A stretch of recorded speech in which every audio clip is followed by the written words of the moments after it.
Hello viewers, আসসালামু আলাইকুম। আরেকটি ভিডিওতে আপনাদের সবাইকে স্বাগত জানাচ্ছি।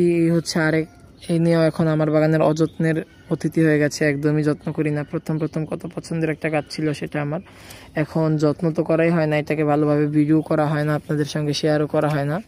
আর এই যে দেখুন, ফুলগুলো কিন্তু শুকিয়ে গেছে। ফুলগুলো কিন্তু শুকানোর একদমই সময় হয়নি। সমস্যাটা হয়েছে আমি যে গাছে পানি দিই না রেগুলার, এই কারণে কিন্তু ফুলগুলো এরকম মানে বিশ্রী হয়ে শুকিয়ে গেছে। নয়তো কিন্তু ফুলগুলো আরও থাকতো। কিছুদিন আগে নানুর বাড়িতে গেছিলাম, যদিও বা নানু নেই এখন আর। তো ওখানে কিন্তু আমি একটা গাছ লাগিয়েছিলাম মিয়াকি গাছের, সেই গাছটা কিন্তু অনেক বড় হয়েছে।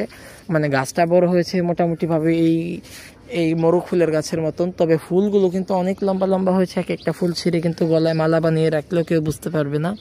আর এই গাছের নাম হচ্ছে বিনি সুতার মালা। একদম মালা, সুতা ছাড়া যে মালা তৈরি হয়েছে সেই গাছের নামই, সেই মালার নামই বিনি সুতার মালা। আসলে সুতা ছাড়া এই গাছে কিন্তু মালা তৈরি হয়ে গেছে।